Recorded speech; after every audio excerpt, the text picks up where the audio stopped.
ದೇವರಾಜೇಗೌಡರಿಗೆ MLC offer ಅನ್ನ ಕೊಟ್ಟಿದ್ರ DCM DK Shivakumar ಅನ್ನೋ ಪ್ರಶ್ನೆ ಇದೆ. ಮೈತ್ರಿ ಮಾಡಿಕೊಂಡಿದ್ದಕ್ಕೆ ಟಾರ್ಗೆಟ್ ಮಾಡಿದ್ರು ಅನ್ನುವಂತಹ ಆರೋಪವನ್ನ ಕೂಡ ತಮ್ಮ ಸುದ್ದಿಗೋಷ್ಠಿಯಲ್ಲಿ ಮಾಹಿತಿ ಕೊಡ್ತಾ ಇದ್ರು. ಕುಮಾರಸ್ವಾಮಿ ಅವರೇ ಇವರ ಟಾರ್ಗೆಟ್ ಅನ್ನೋದನ್ನೆಲ್ಲ ತಿಳಿಸ್ತಾ ಇದ್ರು. ನಿಜವಾದ ಆರೋಪಿಯನ್ನ ಬಚ್ಚಿಟ್ಟಿರೋದು ಇವರೇ ಪಾತ್ರದಾರರು ಸೂತ್ರಧಾರರು ಅನ್ನೋದು ದೇವರಾಜೇಗೌಡರ ಆರೋಪ. ಹಣ ಕೊಟ್ಟು ಸಂತ್ರಸ್ತಿರಿಂದ ಹೇಳಿಕೆ ಕೊಡಿಸ್ತಾ ಇದ್ದಾರೆ ಅಂತ ಕೂಡ ವಾಗ್ದಾಳಿಯನ್ನ ನಡೆಸಿದ್ರು.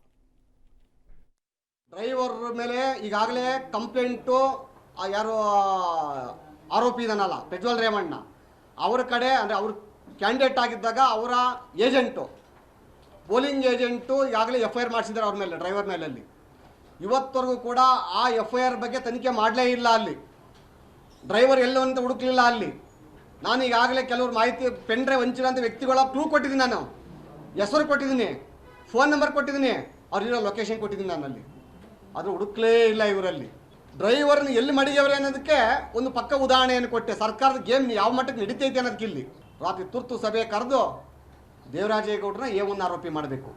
ವಕೀಲರುಗಳಾಗಿ ನಮ್ಮ ಸೀನಿಯರ್ಸ್ಗಳೆಲ್ಲ ಇದ್ದಾರೆ. ನಾವಲ್ಲಿ ಒಬ್ಬ ಕೊಲೆಗಾರ ನಮ್ಮ ಹತ್ರ ಬರ್ತಾನೆ, ಅಲ್ಲಿ ಕೊಲೆ ಮಾಡಿ ಬರ್ತಾನೆ, ನಾವು ರಕ್ಷಣೆ ಮಾಡಬೇಕು, ನಮ್ಮ ಜವಾಬ್ದಾರಿ, ನಮ್ಮ ಡ್ಯೂಟಿ ಅದು ನಮ್ಮ ಪರ್ಸನಲ್ ಇಂಟ್ರೆಸ್ಟ್ ಏನಿರಲ್ಲ ನಮ್ಮದಲ್ಲಿ. ಅದು ಕಾನೂನು ಚೌಕಟ್ಟಲ್ಲಿ ಅಂದ್ರೆ ರಕ್ಷಣೆ ಮಾಡ್ಬೇಕಂತಂದರೆ ನಮ್ಮ ಹೋರಾಟ ಅದು ಇರ್ತದೆ ಅಲ್ಲಿ. ಆದರೆ ಎಲ್ಲ ಅಪರಾಧಗಳು ಮಾಡ್ತಿರೋದು. ಸೊ ಗಮನಿಸ್ತಾ ಇದ್ರಿ ದೇವರಾಜೇಗೌಡರ ಆರೋಪ ಹೇಗಿದೆ ಅಂತ. ಡೈರೆಕ್ಟ್ ಆರೋಪ, direct accusations DCM DK Shivakumar ವಿರುದ್ಧನೇ ಮಾಡ್ತಾ ಇದ್ದಾರೆ. ಅವರ ಮೂಲಕವೇ ಎಲ್ಲವೂ ಆಗಿತ್ತು ಅನ್ನೋದು, ಹಾಗೂ ವಿನಾಕಾರಣ ನನ್ನನ್ನ ಕೇಸ್ನಲ್ಲಿ ಫಿಟ್ ಮಾಡಿಸೋ ಕೆಲಸವನ್ನ ಮಾಡ್ತಾ ಇದ್ದಾರೆ. ಬಟ್ ನಾನ್ ಬಲಿಕ ಬಕ್ರ ಅಲ್ಲ. ಇಲ್ಲಿ ಷಡ್ಯಂತ್ರ ಇದ್ದಿತ್ತು ಬೇರೆ ರೀತಿ, ಟಾರ್ಗೆಟ್ ಆಗಿದ್ದು ಬೇರೆಯವರು. ನನ್ನ ಹೆಸರನ್ನ ವಿನಾಕಾರಣ ಎಳೆದು ತರ್ತಾ ಇದ್ದಾರೆ. ಹೀಗಾಗಿ ನನಗೆ SIT ತನಿಖೆ ಮೇಲೆ ನಂಬಿಕೆ ಇಲ್ಲ, CBIಗೆ ಪ್ರಕರಣವನ್ನ ಕೊಡಬೇಕು ಅಂತ ಆಗ್ರಹಿಸ್ತೀನಿ ಅಂತ ಕೂಡ ತಿಳಿಸ್ತಾ ಇದ್ರು. ಹಾಗೆ MLC ಪೋಸ್ಟ್ ಬಗ್ಗೆ ಇಷ್ಟು ಮಾತ್ರ ಅಲ್ಲ, ಕ್ಯಾಬಿನೆಟ್ ರ್ಯಾಂಕ್ ಹುದ್ದೆಯ ಆಫರ್ ಅನ್ನ ಕೊಟ್ಟಿದ್ರ ಬಗ್ಗೆ ಕೂಡ ಡಿಸಿಎಂ ಡಿಕೆ ಶಿವಕುಮಾರ್ ಕೊಟ್ಟಿದ್ರು ಅನ್ನುವಂತಹ ಆರೋಪವನ್ನ ಕೂಡ ಇವತ್ತಿನ ಸುದ್ದಿಗೋಷ್ಠಿಯಲ್ಲಿ ನೇರವಾಗಿ ಆರೋಪ ಮಾಡ್ತಾ ಇದ್ದಾರೆ. ಬಿಜೆಪಿಯ ಮುಖಂಡ ಜೊತೆಗೆ ವಕೀಲರಾಗಿರುವಂತಹ ದೇವರಾಜೇಗೌಡರು, ಡಿಸಿಎಂ ಡಿಕೆ ಶಿವಕುಮಾರ್ ಈ ಪ್ರಕರಣದ ಕಥಾ ನಾಯಕ, ಪಾತ್ರದಾರರು ಸೂತ್ರಧಾರರು ಕಾಂಗ್ರೆಸ್ನವರೇ. ಜೊತೆಗೆ ಅನೇಕ ವಿಚಾರಗಳನ್ನು ಹೇಳಿದ್ರು ಅವರು. ಶ್ರೇಯಸ್ ಪಟೇಲ್ ಅವರ ಹೆಸರನ್ನ ಪ್ರಸ್ತಾಪ ಮಾಡಿದ್ರು, ಪುಟ್ಟಿ ಅಲಿಯಾಸ್ ಪುಟ್ಟರಾಜು ಅವರ ಹೆಸರನ್ನ ಪ್ರಸ್ತಾಪ ಮಾಡಿದ್ರು. ಜೊತೆಗೆ ಒಂದಷ್ಟು ಜನರ ಮೂಲಕ ನನಗೆ ಕಾಲ್ ಮಾಡಿಸಿದ್ರು ಅಂತೆಲ್ಲ ಹೇಳ್ತಾ ಇದ್ರು. ಡ್ರೈವರ್ ಮೇಲೆ ಈಗಾಗಲೇ ಕಂಪ್ಲೇಂಟು ಯಾರು ಆರೋಪಿ ಇದನ್ನಲ್ಲ ಪ್ರಜ್ವಲ್ ರೇವಣ್ಣ ಅವರ ಕಡೆ ಅಂದರೆ ಅವರು ಕ್ಯಾಂಡಿಡೇಟ್ ಆಗಿದ್ದಾಗ ಅವರ ಏಜೆಂಟು ಪೋಲಿಂಗ್ ಏಜೆಂಟು ಈಗಾಗಲೇ FIR ಮಾಡಿಸಿದ್ದಾರೆ ಅವ್ರ ಮೇಲೆ, ಡ್ರೈವರ್ ಮೇಲೆ. ಅಲ್ಲಿ ಇವತ್ತವರೆಗೂ ಕೂಡ ಆ FIR ಬಗ್ಗೆ ತನಿಖೆ ಮಾಡಲೇ ಇಲ್ಲ. ಅಲ್ಲಿ ಡ್ರೈವರ್ ಎಲ್ಲೋ ಅಂತ ಹುಡುಕ್ಲಿಲ್ಲ. ಅಲ್ಲಿ ನಾನು ಈಗಾಗಲೇ ಕೆಲವರು ಮಾಹಿತಿ ಪೆನ್ ಡ್ರೈವ್ ಹಂಚಿರೋಂಥ ವ್ಯಕ್ತಿಗಳ ಕ್ಲೂ ಕೊಟ್ಟಿದ್ದೀನಿ, ನಾನು ಹೆಸರು ಕೊಟ್ಟಿದ್ದೀನಿ, ಫೋನ್ ನಂಬರ್ ಕೊಟ್ಟಿದ್ದೀನಿ, ಅವ್ರಿರೋ ಲೊಕೇಶನ್ ಕೊಟ್ಟಿದ್ದೀನಿ. ನಾನು ಅಲ್ಲಿ ಅದು ಹುಡುಕ್ಲೇ ಇಲ್ಲ. ಇವರಲ್ಲಿ ಡ್ರೈವರ್ನ ಎಲ್ಲಿ ಮಡಿಗೆವ್ರೆ ಅನ್ನೋದಕ್ಕೆ ಒಂದು ಪಕ್ಕ ಉದಾಹರಣೆಯನ್ನು ಕೊಟ್ಟೆ. ಸರ್ಕಾರದ ಗೇಮ್ ಯಾವ ಮಟ್ಟಕ್ಕೆ ನಡೀತೈತೆ ಅನ್ನೋದಕ್ಕೆ ಇಲ್ಲಿ ರಾತ್ರಿ ತುರ್ತು ಸಭೆ ಕರೆದು ದೇವರಾಜೇಗೌಡರನ್ನ A1 ಆರೋಪಿ ಮಾಡಬೇಕು. ವಕೀಲರುಗಳಾಗಿ ನಮ್ಮ ಸೀನಿಯರ್ಸ್ಗಳೆಲ್ಲ ಇದ್ದಾರೆ. ನಾವಲ್ಲಿ ಒಬ್ಬ ಕೊಲೆಗಾರ ನಮ್ಮ ಹತ್ರ ಡೀಟೇಲ್ಸ್ ಕೊಡ್ತಾರೆ ಸುಕೇಶ್. ಇಡೀ ಪ್ರಕರಣಕ್ಕೆ ದೇವರಾಜೇಗೌಡರು ರಿಲೀಸ್ ಮಾಡಿರುವಂತಹ ಆಡಿಯೋ ಎಷ್ಟರ ಮಟ್ಟಿಗೆ ದೊಡ್ಡ ಟ್ವಿಸ್ಟ್ ಕೊಡೋ ಸಾಧ್ಯತೆ ಇದೆ? ಏನೇನ್ ಮಾಹಿತಿ ಲಭ್ಯ ಆಗ್ತಾ ಇದೆ? ಮಮತಾ, ಖಂಡಿತವಾಗೂ. ಯಾಕಂದ್ರೆ ಇದುವರೆಗೂ ಕೂಡ ಇಡೀ ಪೆನ್ ಡ್ರೈವ್ ಅನ್ನ ಬಿಡುಗಡೆ ಮಾಡಿದ್ಯಾರು ಅಥವಾ ಜನರಿಗೆ ತಲುಪುವಂತೆ ಮಾಡಿದ್ಯಾರು ಅಂತ ವಿಚಾರದಲ್ಲಿ ಒಂದಷ್ಟು ಆರೋಪವನ್ನ ಮಾಡ್ತಾ ಇದ್ರು. ಮಾಜಿ ಮುಖ್ಯಮಂತ್ರಿ ಕುಮಾರಸ್ವಾಮಿ ಅವರ ಮಹಾನ್ ನಾಯಕನ ವಿರುದ್ಧ ಆರೋಪವನ್ನ ಮಾಡಿದ್ರು. ಇವತ್ತು JDS ನ ನಾಯಕರುಗಳು ಹಾಸನದಲ್ಲಿ DK ಶಿವಕುಮಾರ್ ಅವರ ಹೆಸರನ್ನ ಹೇಳಿ ನೇರವಾಗಿ ಆರೋಪವನ್ನು ಕೂಡ ಮಾಡಿದ್ರು. ಆದ್ರೆ ಈಗ ದೇವರಾಜೇಗೌಡರು ಬಿಡುಗಡೆ ಮಾಡ್ತಾ ಇರುವಂತಹ ಕೆಲವು ದಾಖಲೆಗಳು, ವಿಶೇಷವಾಗಿ ಆಡಿಯೋ, ಅಂದ್ರೆ ಮಾಜಿ ಸಂಸದ ಶಿವರಾಮೇಗೌಡರ ಫೋನ್ ನ ಮೂಲಕವಾಗಿ DCM DK ಶಿವಕುಮಾರ್ ಮಾತಾಡಿದ್ರು ಅನ್ನುವಂತ ಒಂದು ಆರೋಪವನ್ನು ಏನ್ ಮಾಡ್ತಾ ಇದ್ದಾರೆ. ಸಂಪೂರ್ಣವಾದ ಆಡಿಯೋನ ಕೇಳಿಸ್ತಾ ಇದ್ರು ಕೂಡ ಆರಂಭಿಕ ಆಡಿಯೋನ ಮಾತ್ರ ಕೇಳಿಸ್ತಾರೆ, ಮತ್ತೆ ಉಳಿದಿದ್ದನ್ನ CBI ಕೊಡ್ತೀನಿ ಅನ್ನುವಂತ ಮಾತನ್ನು ಕೂಡ ದೇವರಾಜೇಗೌಡರು ಹೇಳ್ತಾ ಇದ್ದಾರೆ. ಆದ್ರೆ ಆ ಆಡಿಯೋನ ಸಂಪೂರ್ಣವಾಗಿ ಬಿಡುಗಡೆ ಮಾಡಿದ್ರೆ ಅದರಲ್ಲಿ ಏನಿದೆ ಅನ್ನೋದ್ರ ಮೇಲೆ, ಯಾವ ವಿಚಾರವನ್ನು ಮಾತಾಡಿದ್ರೆ ಅನ್ನೋದ್ರ ಮೇಲೆ ಸಹಜವಾಗಿ ಇಡೀ ಒಂದು ಬೆಳವಣಿಗೆಗೆ ಅಥವಾ ಇಡೀ ಘಟನೆಗೆ ಒಂದು ಹೊಸ ಸ್ವರೂಪ ಸಿಗುವಂತ ಸಾಧ್ಯತೆ ಇದೆ. ಯಾಕಂದ್ರೆ JDS ಮತ್ತು ಕುಮಾರಸ್ವಾಮಿ ಅವರು ಹಿಂದಿನಿಂದ ಮಾಡ್ತಾ ಇದ್ದಂತ ಆರೋಪ ಏನಿತ್ತು, ಆರೋಪಕ್ಕೆ ಪೂರಕವಾದ ದಾಖಲೆನ ಇದು ಅನ್ನುವಂಥದ್ದು ಪ್ರಶ್ನೆ ಆಗುತ್ತೆ. ಅಕಸ್ಮಾತ್ ಅದಕ್ಕೆ ಪೂರಕವಾದಂತ ಮಾತುಗಳೇನಾದ್ರು ಇದ್ರೆ ಸಹಜವಾಗಿಯೇ ಜೆಡಿಎಸ್ ಮಾಡಿದಂತ ಕುಮಾರಸ್ವಾಮಿ ಅವರು ಮಾಡಿದಂತ ಆರೋಪದಲ್ಲಿ ಬೆರಳನ್ನೇನು ಡಿಸಿಎಂ ಡಿ ಕೆ ಶಿವಕುಮಾರ್ ಅವರ ಕಡೆ ತೋರಿಸ್ತಾ ಇದ್ರು. ಅವರ ಪಾತ್ರ ಇದೆಯಲ್ಲ ಅನ್ನೋದು ಕೂಡ ಬಹುಶಃ ಆಡಿಯೋದಲ್ಲಿ ಖಚಿತವಾಗ್ತಾ ಹೋಗಬಹುದು. ಹಾಗಾಗಿ ಈ ಆಡಿಯೋದಲ್ಲಿ ಏನಿದೆ ಅನ್ನೋದು ಕೂಡ ಅಷ್ಟೇ ಪ್ರಮುಖವಾಗುತ್ತೆ ಮಮತಾ. ಸುಕೇಶ್, ಮೇ 7ನೇ ತಾರೀಕು ಡೆಡ್ಲೈನ್ ಬಗ್ಗೆ ಪದೇ ಪದೇ ಪ್ರಸ್ತಾಪ ಆಗ್ತಾ ಇತ್ತು. ಈ ಬೆನ್ನಲ್ಲೇ ದೇವರಾಜೇಗೌಡರು ಪೂರ್ಣ ಪ್ರಮಾಣದ ಆಡಿಯೋ ರಿಲೀಸ್ ಮಾಡೋದಕ್ಕೆ ತಯಾರಿಲ್ಲ, ಆದ್ರೆ ನನ್ನ ಹತ್ರ ದಾಖಲೆ ಇದೆ ಅನ್ನುವಂತಹ ಸಂದೇಶವನ್ನು ಏನಾದ್ರೂ ಕೊಡೋದಕ್ಕೆ ಮುಂದಾದ್ರ? ಈ ಸಂದೇಶದ ಹಿಂದಿರುವಂತಹ ಸ್ಟ್ರಾಟಜಿ ಬಿಜೆಪಿ ಜೆಡಿಎಸ್ ಆಗಿದೆಯಾ? ಖಂಡಿತ ಹೌದು. ಯಾಕಂದ್ರೆ ಇದು ಸಾಕಷ್ಟು ಮಹತ್ವವನ್ನು ಪಡೆದುಕೊಳ್ಳುತ್ತೆ ಬೇರೆ ಬೇರೆ ಕಾರಣಗಳಿಗಾಗಿ. ಒಂದು, ನಾಳೆ ಚುನಾವಣೆ ನಡೀತದೆ. ಚುನಾವಣೆ ಹಿಂದಿನ ದಿನವೇ ಇವರು ಈ ರೀತಿ ಆಡಿಯೋವನ್ನ ಸ್ವಲ್ಪ ಮಟ್ಟಿಗೆ ಆಡಿಯೋವನ್ನು ಬಿಡುಗಡೆ ಮಾಡಕ್ಕೆ ಮುಂದಾಗಿರುವಂತದ್ದು ಒಂದಷ್ಟು ಪರಿಣಾಮ ಬೀರ್ಬಹುದು ಅನ್ನುವಂತ ರಾಜಕೀಯ ಲೆಕ್ಕಾಚಾರವು ಒಂದು ಕಡೆ ಇರಬಹುದು. ಜೊತೆಗೆ ಮೊದಲೇ ಹೇಳಿದ್ರು 7ನೇ ತಾರೀಕು ನಂತರ ಒಂದಷ್ಟು ದಾಖಲೆಗಳನ್ನ ಬಿಡುಗಡೆ ಮಾಡ್ತೀವಿ ಅಂತ ಕುಮಾರಸ್ವಾಮಿ ಅವರು ಹೇಳಿದ್ರು. ಆ ದಾಖಲೆ ಇದೇನಾ ಅಥವಾ ಬೇರೆ ದಾಖಲೆ ಅವರ ಬಳಿ ಇದೆಯಾ ಅನ್ನುವಂಥದ್ದು ಕೂಡ ಪ್ರಶ್ನೆ ಆಗುತ್ತೆ. ಮತ್ತೆ ಇಷ್ಟು ಆಡಿಯೋವನ್ನ ಕೇಳಿಸುವಂತ ದೇವರಾಜೇಗೌಡರು ಸಂಪೂರ್ಣ ಆಡಿಯೋವನ್ನು ಕೂಡ ಬಿಡುಗಡೆ ಮಾಡಿಲ್ಲ ಅನ್ನುವಂಥದ್ದು ಸಿಬಿಐಗೆ ಕೊಡ್ತೀನಿ, SIT ಬಗ್ಗೆ ನಂಬಿಕೆ ಇಲ್ಲ ಅನ್ನುವಂತ ಮಾತು ಹೇಳ್ತಿದ್ರೆ. ಕೇಸನ್ನೇ ಈಗ ಸರ್ಕಾರ ಸಿಬಿಐಗೆ ಕೊಟ್ಟಿಲ್ಲ. ಅಕಸ್ಮಾತ್ ಕೊಡುವ ಪರಿಸ್ಥಿತಿ ಬರುತ್ತೋ ಇಲ್ಲ ಅನ್ನೋದು ಮುಂದಿನ ಬೆಳವಣಿಗೆ. ಆದ್ರೆ ಸದ್ಯಕ್ಕೆ ಅವ್ರು ಕೊಡದೇ ಇದ್ರು ಕೂಡ ನಾವು ಸಿಬಿಐಗೆ ಕೊಡ್ತೀನಿ ಅಂತ ಹೇಳ್ತಾ ಇರುವಂತದ್ದು ಸಂಪೂರ್ಣ ದಾಖಲೆಯನ್ನು ಅವರಿಗೆ ಮುಂದೆ ಇಟ್ಟಿಲ್ಲ ಅನ್ನುವಂಥದ್ದು ಕೂಡ ಅಷ್ಟೇ ಪ್ರಮುಖವಾಗುತ್ತೆ. ಆದ್ರೆ ಆ ದಾಖಲೆಯಲ್ಲಿ ಏನಿದೆ ಅಥವಾ ಆಡಿಯೋದಲ್ಲಿ ಏನಿದೆ ಅನ್ನೋದು ಸಂಪೂರ್ಣವಾಗಿ ಕೇಳಿದಾಗ ಜೆಡಿಎಸ್ ಮತ್ತು ಕುಮಾರಸ್ವಾಮಿ ಅವರು ಡಿ ಕೆ ಶಿವಕುಮಾರ್ ಅವರ ವಿರುದ್ಧ ಮಾಡಿರುವಂತಹ ಆರೋಪಕ್ಕೆ ಅದು ಪೂರಕವಾಗಿ ಇದೆಯಾ ಅನ್ನುವಂಥ ಸಹಜವಾದ ಕುತೂಹಲನ ಈಗ ಆಡಿಯೋ ಮೂಡಿಸ್ತಾ ಇರುವಂತದ್ದು ಮಮತಾ.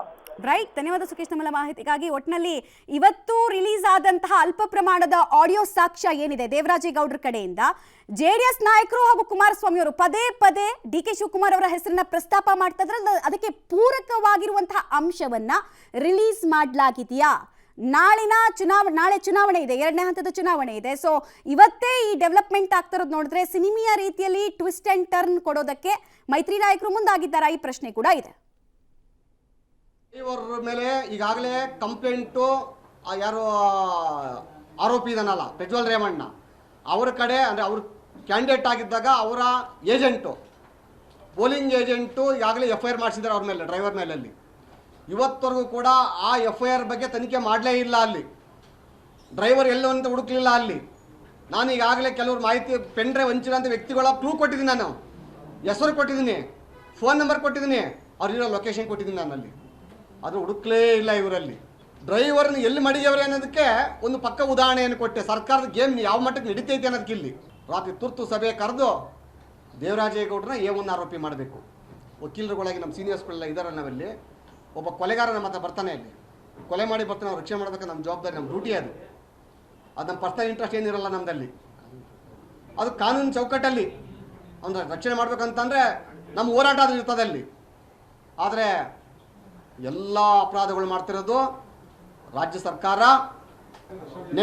ನಿನ್ನೆವರೆಗೆ ಸಂಧಾನ ಆಯಿತು ನನ್ನ ಜೊತೆ. ನಿನ್ನೆ ಸಂಜೆ 5 ಗಂಟೆ ತನಕ ಡೀಟೇಲ್ಸ್ ಕೊಡ್ತಾರೆ ನಾಗೇಶ್. ಅಲ್ಪ ಪ್ರಮಾಣದ ಆಡಿಯೋ ತುಣುಕನ್ನ ರಿಲೀಸ್ ಮಾಡಿದ್ದಾರೆ ದೇವರಾಜೇಗೌಡರು. ಬಟ್ ಈ ಪ್ರಕರಣದಲ್ಲಿ ಅಂದ್ರೆ ಅವ್ರು ಹೇಳ್ತಾ ಇರೋ ವರ್ಷನ್ ಪ್ರಕಾರ ಇನ್ನಷ್ಟು ಈ ಪ್ರಕರಣವನ್ನ ದೊಡ್ಡದು ಮಾಡಿದ್ರೆ ಇಂಥ ಆಫರ್ ಅನ್ನ ನಾನು ಕೊಡ್ತೀನಿ ಅಂತ ಆಮಿಷ ಬಂದಿತ್ತು ಕಾಂಗ್ರೆಸ್ ನಾಯಕರಿಂದ ಅಂತ. ಬಟ್ ಪೂರ್ಣ ಪ್ರಮಾಣದ ಆಡಿಯೋ ರಿಲೀಸ್ಗೆ ಯಾಕೆ ಹಿಂದೇಟು ಹಾಕ್ತಾ ಇದ್ದಾರೆ? ಏನೇನ್ ಮಾಹಿತಿ ವಿಚಾರಕ್ಕೆ ಸಂಬಂಧಪಟ್ಟಂತೆ ಕೊಡ್ತೀರಿ ಅಂತ? ಮಮತಾ, ಹಾಸನ ಸಂಸದರಾಗಿರುವಂಥ ಪ್ರಜ್ವಲ್ ರೇವಣ್ಣ ಅವರ ಅಶ್ಲೀಲ ವಿಡಿಯೋ ಸಂಬಂಧಪಟ್ಟಂತೆ ಯಾರು ಬಿಡುಗಡೆ ಮಾಡಿದ್ರು ಅನ್ನುವಂಥದ್ರ ಬಗ್ಗೆ ಈಗ ವಕೀಲ ದೇವರಾಜ್ ಅವರು ಬಹಳ ಸಂಪೂರ್ಣವಾಗಿ ಮಾಹಿತಿಯನ್ನು ಕೊಡುವ ಕೆಲಸವನ್ನು ಮಾಡಿರುವಂಥದ್ದು. ಇದರ ಕಥಾನಾಯಕ DCM ಡಿ ಕೆ ಶಿವಕುಮಾರ್ ಅನ್ನುವಂಥ ಗಂಭೀರ ಆರೋಪವನ್ನು ಮಾಡಿರುವಂಥದ್ದು. ಈಗಾಗಲೇ ನನಗೆ ಈ ಒಂದು ಪ್ರಕರಣವನ್ನು ಹೆಚ್ಚುವರಿಯಾಗಿ ದೊಡ್ಡ ಮಟ್ಟದಲ್ಲಿ ಮಾಡಿದರೆ MLC ಮಾಡುವ ಆಫರ್ ಕೂಡ ಕೊಟ್ಟಿದ್ರು ಅನ್ನುವಂಥ ಆರೋಪವನ್ನು ಮಾಡಿರುವಂಥದ್ದು. ಇದಕ್ಕೆ ಸಂಬಂಧಪಟ್ಟಂತೆ ದೇವರಾಜ್ ಅವರ ಜೊತೆ ಮಾತನಾಡಿದ್ದಾರೆ ಎನ್ನುವಂತಹ ಆಡಿಯೋ ಕೂಡ ಈಗ ಬಿಡುಗಡೆಯನ್ನ ಮಾಡಿರುವಂಥದ್ದು. DK ಶಿವಕುಮಾರ್ ಮತ್ತೆ ಅವರು ಮಾತನಾಡಿರುವಂಥ ಒಂದು ಅಲ್ಪ ಪ್ರಮಾಣದ ಆಡಿಯೋನ ಬಿಡುಗಡೆ ಮಾಡಿ ಇವರು ನನ್ನ ಈ ವಿಚಾರವಾಗಿ ಮಾತನಾಡಿದ್ರು ಅನ್ನುವಂಥದ್ರ ಬಗ್ಗೆ ಸ್ಪಷ್ಟನೆ ಕೊಡುವ ಕೆಲಸವನ್ನು ಈಗ ದೇವರಾಜೇಗೌಡ ಅವರು ಮಾಡಿರುವಂಥದ್ದು. ಹಾಗಾಗಿ ಈ ಒಂದು ಪ್ರಕರಣದ ಸಂಪೂರ್ಣ ಪೆನ್ ಡ್ರೈವ್ ಬಿಡುಗಡೆಗೆ ಮೂಲ ಕಾರಣ DK ಶಿವಕುಮಾರ್ ಅನ್ನುವಂಥ ಒಂದು ಆರೋಪವನ್ನು ಮಾಡ್ತಿರುವಂಥದ್ದು. ಜೊತೆಗೆ ಈ ಒಂದು ಪ್ರಕರಣ ಬಹಳ ತಾರ್ಕಿಕವಾಗಿ ಅಂತ್ಯ ಕಾಣುವ ಲಕ್ಷಣಗಳು ಕಾಣ್ತಾ ಇಲ್ಲ. SIT ಅಧಿಕಾರಿಗಳು ಸರ್ಕಾರದ ಕೈಗೊಂಬೆಯಾಗಿ ಕೆಲಸ ಮಾಡ್ತಿದ್ದಾವೆ ಅನ್ನುವಂಥ ಆರೋಪವನ್ನು ಕೂಡ ಮಾಡಿರುವಂಥದ್ದು. ನನ್ನ ಹೇಳಿಕೆಯನ್ನು ದಾಖಲಿಸಕ್ಕೆ ಕರೆಸ್ಕೊಂಡಂಥ ಸಂದರ್ಭದಲ್ಲಿ ಈ ಪ್ರಕರಣದಲ್ಲಿ DK ಶಿವಕುಮಾರ್ ಪಾತ್ರ ಏನಿದೆ ಅನ್ನುವಂಥದ್ದನ್ನು ಹೇಳಿಕೆಯಲ್ಲಿ ದಾಖಲಿಸಿದ್ದೆ. ಆ ಸಂದರ್ಭದಲ್ಲಿ DK ವಿರುದ್ಧ ಕೊಟ್ಟಿರುವಂಥ ಹೇಳಿಕೆಯನ್ನು ನೀವು ಸಂಪೂರ್ಣವಾಗಿ ಅಲ್ಲಗಳೆಯಬೇಕು ಅನ್ನುವಂಥ ತಾಕೀತನ್ನು SIT ಅಧಿಕಾರಿಗಳು ನನಗೆ ಮಾಡಿದ್ರು ಅನ್ನುವಂಥ ಆರೋಪವನ್ನು ಕೂಡ ದೇವರಾಜೇಗೌಡ ಅವರು ಮಾಡ್ತಿರುವಂಥದ್ದು.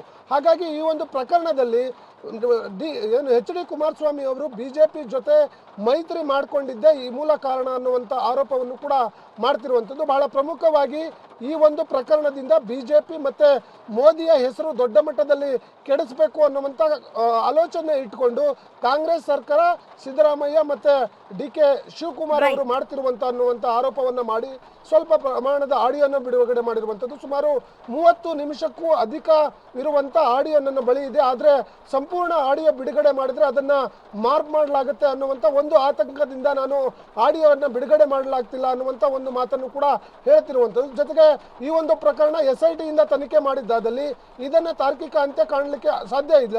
ಈಗಾಗಲೇ ಸಂತ್ರಸ್ತ ಮಹಿಳೆಯರನ್ನ ದುಡ್ಡು ಕೊಟ್ಟು ಕರೆದುಕೊಂಡು ಬಂದು ಇಲ್ಲಿ ಹೇಳಿಕೆಯನ್ನ ಪಡೆದುಕೊಳ್ಳುವಂತ ಕೆಲಸವನ್ನ ಈಗಾಗಲೇ SIT ಅಧಿಕಾರಿಗಳು ಮಾಡ್ತಾ ಇದ್ದಾರೆ ಅನ್ನುವಂತ ಆರೋಪವನ್ನು ಕೂಡ ಮಾಡಿರುವಂತದ್ದು. ಈ ಪ್ರಕರಣದಲ್ಲಿ ದೇವರಾಜೇಗೌಡ ಅವರು ಸಂಪೂರ್ಣವಾಗಿ ಪೆನ್ ಡ್ರೈವ್ ಯಾರು ಬಿಟ್ಟಿದ್ದಾರೆ ಅನ್ನುವಂಥದ್ದನ್ನ ಗಮನಿಸಿದ್ರೆ ಸಂಪೂರ್ಣ ಈ ಒಂದು ಆರೋಪವನ್ನ ಸ್ವತಃ ಡಿ.ಕೆ. ಶಿವಕುಮಾರ್ ಅವರೇ ಈ ಪೆನ್ ಡ್ರೈವ್ ಅನ್ನ ಬಿಡುಗಡೆ ಮಾಡಿದ್ದಾರೆ ಅನ್ನುವಂಥ ಆರೋಪವನ್ನ ಮಾಡ್ತಿರುವಂತದ್ದು. ಮಮತಾ, ರೈಟ್, ಧನ್ಯವಾದ ನಾಗೇಶ್ ತಮ್ಮೆಲ್ಲ ಮಾಹಿತಿಗಾಗಿ. ಒಟ್ಟಿನಲ್ಲಿ ಈ ಪ್ರಕರಣಕ್ಕೆ ಅತಿ ದೊಡ್ಡ ಟ್ವಿಸ್ಟ್ ಅನ್ನ ಇವತ್ತಿನ ಸುದ್ದಿಗೋಷ್ಠಿ ಮೂಲಕ ದೇವರಾಜೇಗೌಡರು ಕೊಟ್ಟಿರೋದು ಸ್ಪಷ್ಟವಾಗ್ತಾ ಇದೆ. ಇದರಲ್ಲಿ ಸತ್ಯಾಸತ್ಯತೆ ಏನು ಅನ್ನೋ ತನಿಖೆ ನಂತರ ಆಚೆ ಬರಬೇಕು. ಆದ್ರೆ ಸಂತ್ರಸ್ತರಿಗೆ ದುಡ್ಡು ಕೊಟ್ಟಿದ್ದಾರೆ, ವಿಷಯ ದೊಡ್ಡದು ಮಾಡೋದಕ್ಕೆ ಆಫರ್ ಕೊಟ್ಟರು ಅನ್ನೋದೆಲ್ಲ ತುಂಬಾ ಸೀರಿಯಸ್ ಅಲಿಗೇಷನ್ಸ್.